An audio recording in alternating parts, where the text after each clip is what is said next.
novo quadro ao lado da doutora Denise Tinoco, um prazer para mim. E vamos já ao que interessa. O quadro de hoje traz uma pergunta extremamente importante que as pessoas às vezes têm um pouco de dificuldade de entender, né, Denise?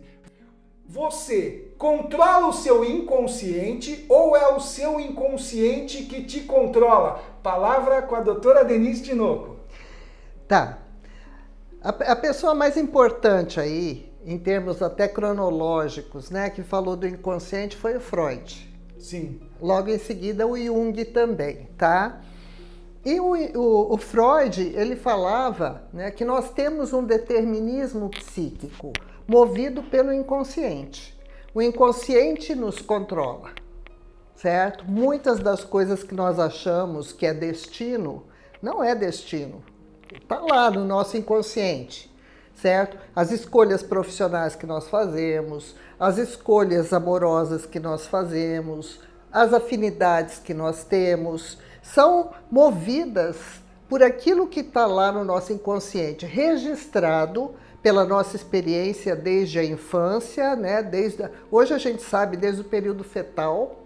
Quer dizer, é a nossa história de vida, vamos dizer. Exatamente, tá? Que está lá introjetada dentro de nós, que nós perdemos o contato, né? Certo? Ou até indo além, né? Porque nós temos um inconsciente coletivo, né? Quem trouxe o inconsciente coletivo aí foi o Jung, né? Que é o inconsciente da espécie, certo? Marcado por arquétipos, que são marcas antigas que nós temos, que vão se refazendo, né, em cada pessoa, tá? Isso é, o arquétipo tá lá. Nós temos uma experiência de vida, tá? E vivemos num determinado contexto histórico, né? Então, aquilo que acontece naquele contexto histórico faz com que a gente acione um arquétipo, como por exemplo, o arquétipo persona, e a partir desse arquétipo persona, nós vamos desenvolver papéis nesse contexto histórico que nós vivemos. Mas, Denise, deixa eu te interromper e fazer uma pergunta que eu acho que é fundamental, principalmente para quem está nos assistindo. Talvez isso passe pela cabeça dessas pessoas. Eu tenho, assim, hoje em dia a gente tem uma dificuldade muito grande nos meios de informação, que traduz-se Google, né? De entender o que é verdadeiro, o que não é. Tem muito professor de Deus, tem muita gente vendendo curso, mude a sua vida, recupere o seu esposo, coisas assim, né? Recupere o seu namorado em 7 dias. Tá, né? Tem muito dessas coisas. Mas voltando à questão do inconsciente, quando a gente fala dessa situação toda, né? Que ela vem sendo desenvolvida durante o passar da nossa vida, as experiências que a gente adquire e tudo mais, mas independente de você já criar essa memória genética, essa memória psicológica dentro do inconsciente, existe também a influência do meio durante determinados momentos da sua vida, e isso fica lá para você reeditar novamente, ou é tratável e curável? Por exemplo, uma pessoa XYZ, durante um determinado tempo da vida, saiu de uma classe social A para uma classe social C, CD. Vamos ficcionar aqui, vamos fazer uma ficção. E aí ela foi obrigada a se reinventar, a se redescobrir, tanto no seu lado moral, ético, toda essa parte de uma nova realidade.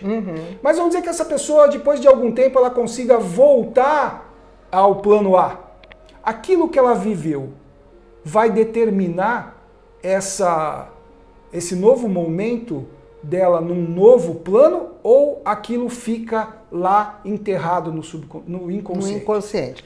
Depende, né, muito do que foi que ela viveu, certo? Primeiro, se você está no plano A e consegue ir para o plano C ou D, é sinal que você tem uma flexibilidade, tá? Essa flexibilidade está ligada à nossa pulsão de vida, né? Que é a nossa capacidade de adaptação, a nossa capacidade de olhar o mundo de uma forma mais otimista, entende? A nossa capacidade, enfim, de resiliência, tá?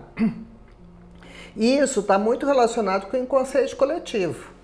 A nossa espécie passou por momentos onde ela conseguiu muitas coisas e outros momentos onde ela passou fome, guerras, dificuldades violentas. Agora, por exemplo, a pandemia que a gente viveu. Sim, sim, né? As pandemias, né?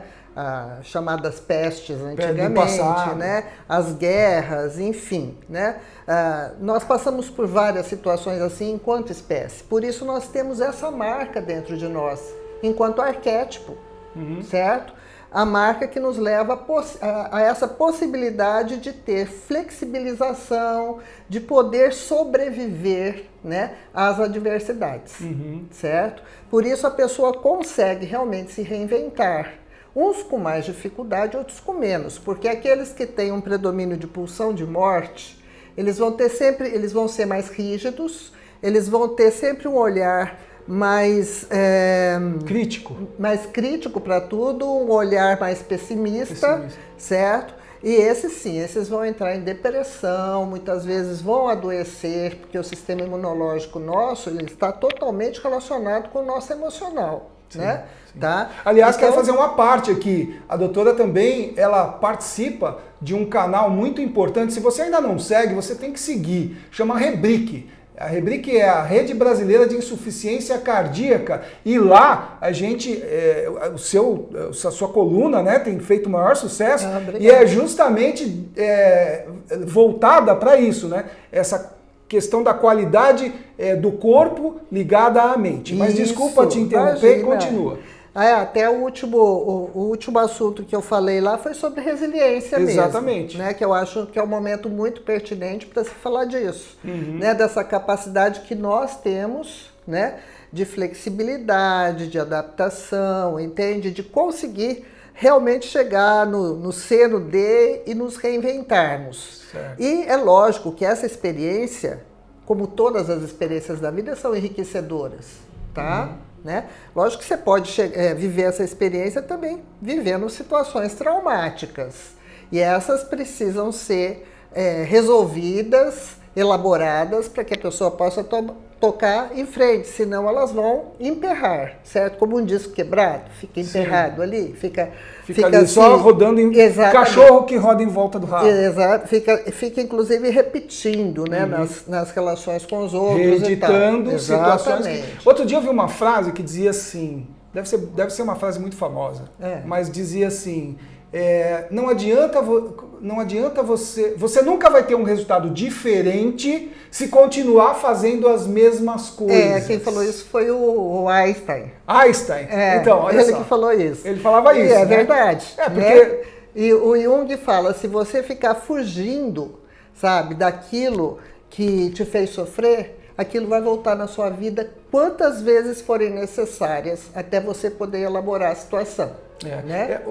O melhor é sempre a gente poder resolver, né, Denise? Sim, tem que resolver. Essa coisa do perdão é uma coisa que é importante. Sim, perdoar. Importante. Mas perdoar, às vezes, não resolve o problema, né? Sim, porque... se você não perdoar de verdade, não vai resolver.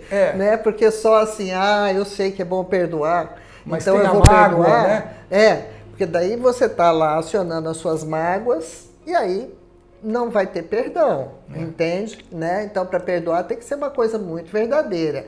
E para isso, você precisa entender que você é um ser humano igual o outro que te machucou, certo? E que você também pode machucar as outras pessoas. Então, se você entender que você é uma pessoa que também pode fazer mal para os outros, você vai ter muito mais empatia por aquele que te fez mal, entende? Vai ter mais condições de perdoá-lo, certo? Porque você vai ter a humildade de perceber que você também é humano, você não é nenhum deus, nenhuma pessoa intacta, invicta, entende? Aliás, as pessoas que se acham superiores e que se acham Deus e que se acham além de tudo, provavelmente devem ser as pessoas que mais feridas foram e menos conseguiram superar esses ferimentos. Sim, né? Porque elas acabaram acionando uma série de defesas para poder suportar a vida. Certo, né? E aí muitas vezes se tornaram pessoas arrogantes, soberbas, certo, né? E muitas vezes elas são muito carregadas de pulsão de morte, sabe? Por isso são muito rígidas, não conseguem perdoar, sabe? Não conseguem perceber que toda todas as mazelas que existem no mundo estão marcadas em cada um de nós enquanto espécie. Não que nós vivemos na nossa vida, entende? Mas enquanto espécie. Por isso, qualquer situação que foi vivida pela nossa espécie, nós temos condições de suportar. Ok, certo? Denise, então vamos lá.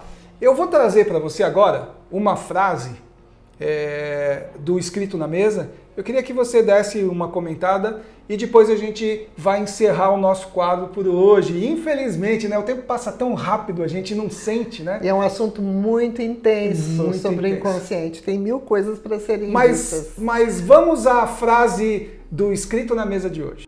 Não confie em todas as palavras bonitas. Muitas pessoas têm açúcar na boca e o veneno no coração. Cuidado. E aí, Denise, o que você me fala disso? Eu vou falar, continuando até na coisa do inconsciente, sobre a persona e a sombra.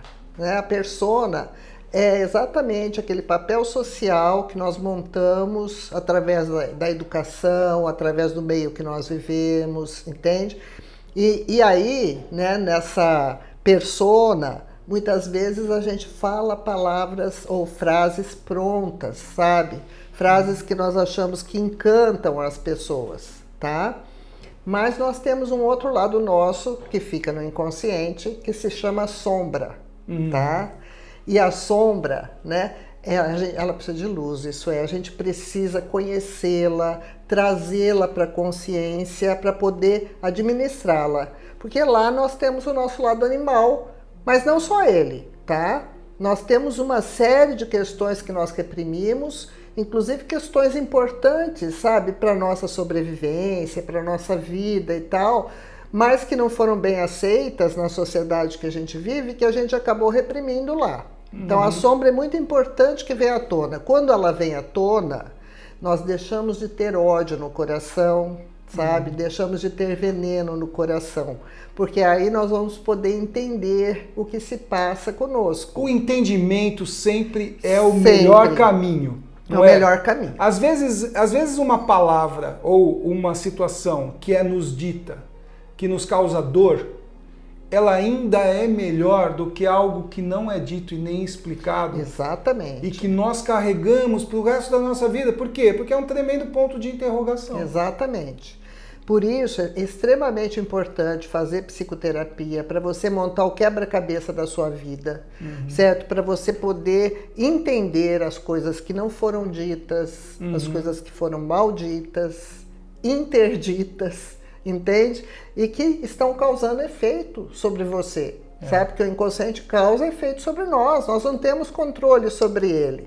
Nós só vamos poder ter um controle maior sobre o nosso inconsciente quando ele já estiver na consciência. E Denise, deixa eu te fazer uma pergunta, que eu acho até muito pertinente. A gente está falando sobre o controle do inconsciente. O inconsciente nos controla ou somos nós que controlamos o nosso inconsciente? O ideal seria que controlássemos o nosso inconsciente. Mas eu acho que isso é uma missão muito difícil. Muito difícil, né? Nós vamos poder, através de um processo psicoterápico, controlar uma boa parte desse inconsciente, porque nós vamos conhecê-lo, entende? Aí nós vamos poder administrá-lo, entender melhor o que é que nos guia na vida, certo? Mas o inconsciente é algo que não tem fim também, certo? Veja que está lá ligado até o inconsciente da espécie, né? Sim. Então é uma coisa, como Freud falava, sabe? A análise, ela acaba sendo interminável, tá? Você pode até fazer uma psicoterapia, tá? Focando algumas questões da sua vida que estão te emperrando muito, que estão te atrapalhando muito e tal, certo? E você pode resolver essas. Mas geralmente depois desse processo psicoterápico, você se abre para uma análise. Certo. E essa análise é interminável. É buscar um autoconhecimento constante, né? Constante, porque sempre estão aparecendo coisas novas ali que você vai estar vendo, organizando, entende, né? Colocando no quebra-cabeça da sua vida. Eu acho que lá, quem está em casa agora, deve estar com algumas perguntas. Eu estou com uma aqui na minha cabeça que eu queria colocar para você. Então, diante disso tudo que a gente conversou agora, a gente pode afirmar que pessoas eu conheço várias, você deve conhecer várias, a pessoa que está nos assistindo deve conhecer várias, se não ser um caso que ela mesma viva, Sim. né? Mas pessoas que fazem de tudo para se libertar de um determinado comportamento, que têm o conhecimento que aquele comportamento não é saudável, mas acabam rodando, e por conta de outros motivos, que aí deve entrar uma infinidade de interesses e ganhos, Sim. etc., acabam retornando sempre para o mesmo lugar e ficando sempre naquele lugar. Isso é uma doença, imagino eu. E essa doença, ela tem cura? Ela tem cura a partir do momento que a pessoa conseguir superar as resistências que ela tem para o novo, tá? Né? Quer dizer, como eu falei para você, todos nós temos uma flexibilidade interna, desde que tenhamos mais pulsão de vida agindo em nós do que pulsão de morte, certo? Né? Mas muitas pessoas que foram, né, educadas de uma determinada forma, tá? Você veja que a nossa infância é matriz de identidade da nossa vida. Eu, por exemplo, fui educado pela minha avó durante uma grande parte da minha vida. Sim, ela deve ter feito a função materna, né, e tudo mais. E talvez até a função paterna também. Mas as experiências que nós tivemos ali no início da vida, elas são marcantes para nós, tá? Certo? E aí nós vamos construir uma personalidade, certo? Uma espinha dorsal aí, né? Onde aquilo é base, aquilo que nós vivemos, tá? Então, muitas vezes a pessoa vai se deparar com situações difíceis, certo? Porque, vamos supor que tivesse um pai agressivo, tá? E aí essa pessoa arruma um marido que ela acha que não é, e de repente o cara é agressivo também, certo? Né? E aí, então, ela quer fazer análise para ela poder lidar com essa situação, tá? E eu vou até falar o seguinte, lidar com a situação, porque não adianta terminar esse casamento, certo? Porque ela vai terminar sem fazer análise, porque ela vai procurar o outro da mesma forma. Vai continuar replicando. Exatamente, porque ela vai estar repetindo uma situação onde ela gastou muita energia, que foi traumática para ela e que não está resolvida, certo? Por isso não adianta só, de uma forma superficial, querer mudar o comportamento da pessoa.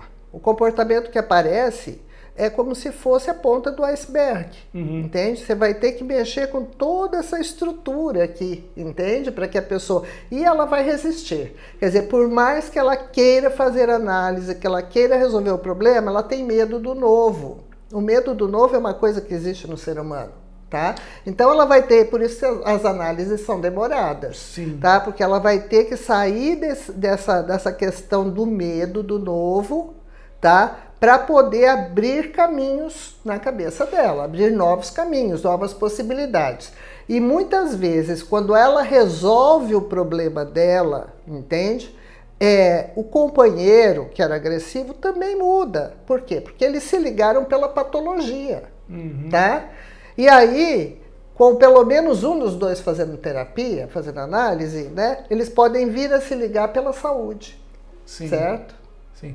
Isso é um tema que a gente tenho certeza que vai chover pedido aqui, porque relacionamento é uma coisa muito complexa e é uma coisa que realmente, Denise, cada dia que passa eu tenho entendido que essa busca é constante, é diária. Não dá pra gente simplesmente conquista uma pessoa, a gente casa com uma pessoa e a gente acha que aquilo... porque tem os fatores externos, tem uma série de coisas. Mas sim, cada um vem com a sua estrutura familiar, cada um vem com a sua história de vida, percebe? Né? Tá? E aí você pode se enganchar no outro pela saúde e pode se enganchar pela patologia. Geralmente se engancha pela patologia, entende? Que são as coisas mal resolvidas, traumáticas, né? Que aí precisam ser resolvidas para as pessoas poderem caminhar bem. E caminhar bem não é achar que o outro vai ser perfeito ou que você vai ser perfeito, porque isso não existe. Isso é também um tema para um outro programa nosso, as pessoas mudam. Isso é um outro tema que a gente tem que levantar também, porque eu escuto muito, fulano mudou, fulano mudou, fulano mudou. É possível? ou não é possível? Mas isso você não vai me responder agora, você vai me responder num outro programa. E para a gente terminar isso, inclusive um outro comentário que eu queria falar também em relação ao que você disse, que também vai precisar de um programa só para isso, são os mecanismos de defesa, são as paredes que essas pessoas erguem também para não superar, porque é mais confortável já aceitar o que está vivendo do que ter que superar. Exatamente. A maioria das pessoas são PhD na neurose delas, certo? Que por mais que elas sofram com aquele quadro de neurose, elas acabam, e vão até procurar ajuda, tal, mas elas acabam preferindo ficar naquilo que elas são que é confortável, porque elas já conhecem, já sabem como lidar, do que partir para algo desconhecido, que é o novo. Ou para enfrentamentos e coisas que são mais complexas, né? Mas exatamente. O algo desconhecido é o enfrentamento, entende? Porque você vai ter que caminhar por um caminho que você conhece pouco ou não conhece ainda, entende? Né? Você vai ter que experienciar algo novo na tua vida, né? Abrir caminhos. Mas o sacrifício sempre traz bons frutos e bons resultados. Você aí, se estiver passando por algum problema, enfrentando algum problema, não desista. Hoje, agora, você tem nós aqui, a doutora Denise, que vai estar falando sobre vários temas, e eu acho que você deve nos acompanhar e começar a nos seguir. Também clica no sininho para receber todas os novos vídeos, as notificações aí. Denise, mais alguma coisa a falar sobre esse tema? Eu pensei numa metáfora, né? Que me falaram uma vez, sabe? O gado está no campo, tá? E ele tem um campo inteiro para ele andar. Mas ele faz uma trilha e anda naquela trilha um atrás do outro. É verdade. Sabe? É o que acontece com a gente, né? Os neurocientistas falam isso, nós nascemos com todas as possibilidades, entende? Só que o processo de educação vai fazendo a gente andar numa trilha, sabe? E não perceber que nós temos todo um campo que a gente pode andar, sabe? Não precisa ficar ali andando na trilha, um atrás do outro, né? Bom, eu como sempre fui a ovelha negra, eu nunca gostei das trilhas, eu até fugia das trilhas, mas se paga um alto preço também por fugir das trilhas. Também se paga, né? Porque o que você consegue andando na trilha, né? Todo aquele gado ali vai estar te aplaudindo de alguma forma, né? Porque você está obedecendo, né? É o que o Nietzsche falava dos rebanhos de carneiro.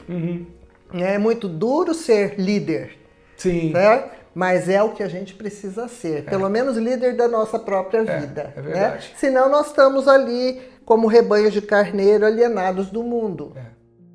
É isso aí, obrigado, gente, até a próxima.